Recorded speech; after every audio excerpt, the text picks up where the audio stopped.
Mari belajar dari Italia. Apa yang sebenarnya terjadi di Italia? Apa yang bisa kita jadikan contoh agar tidak terjadi di Indonesia? Kreatif konten ini berasal dari artikel warga Italia, dipersingkat dan dilengkapi data agar lebih mudah dipahami. Tahap 1. Kasus pertama diumumkan. Itu cuma flu. Apa pentingnya pakai masker? Orang-orang ini cuma lebay. Saya kan sehat, gak bakal ketularan. Gak usah panik lah. Tahap 2. Jumlah positif COVID-19 mulai naik signifikan. Cuma beberapa yang kena. Yang meninggal pun hanya orang-orang tua saja yang emang udah punya penyakit. Hidup seperti biasa aja lah.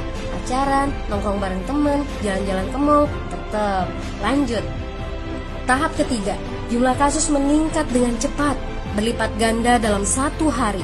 Tingkat kematian pun bertambah. 7 Maret, lebih dari 5.000 kasus positif COVID-19. Zona merah diberlakukan di Italia. Wilayah yang dikarantina hampir 25% dari luas Italia. Sekolah dan universitas tutup, tapi tempat kerja, bar, dan restoran masih buka.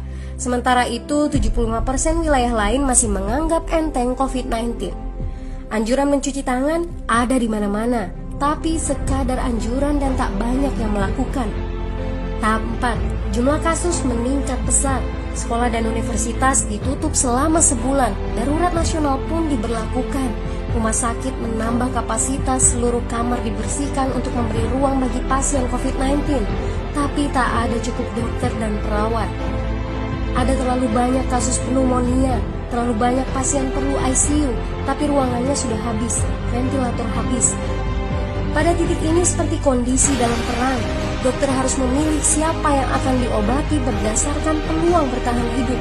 Itu berarti pasien lanjut usia dan punya penyakit bawaan seperti hipertensi, diabetes, stroke tidak masuk prioritas karena tidak ada lagi ruang.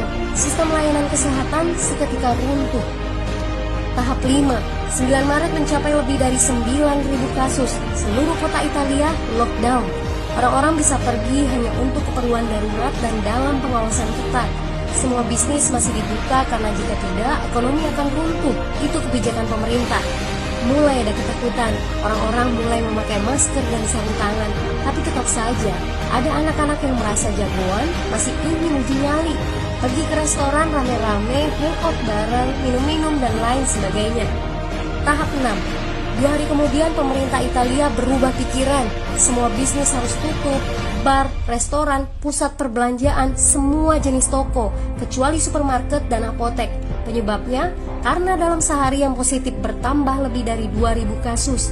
Penduduk yang mau keluar rumah harus mendapat surat izin. Surat izin ini didapatkan dari pos pemeriksaan polisi yang disebar di berbagai lingkungan. Yang melanggar bisa kena denda 3,3 juta rupiah.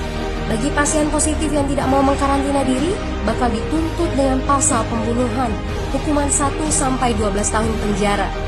21 Maret jumlah korban meninggal di Italia terus meningkat melampaui Cina. Sebagai gambaran, luas Italia itu kurang lebih 2 kali Pulau Jawa. Penduduknya lebih dari 60 juta jiwa. Lalu apa yang harus kita pelajari dari Italia? Yuk, mulai dari diri sendiri, mulai dari di rumah aja. Jaga kebersihan lalu isolasi diri dan keluarga.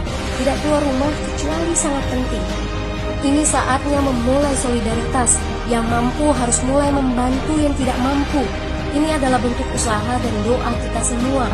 Semoga badai corona ini segera berlalu. Mari memulai kekompakan dengan membagikan informasi ini. Di rumah aja, mari belajar dari Italia.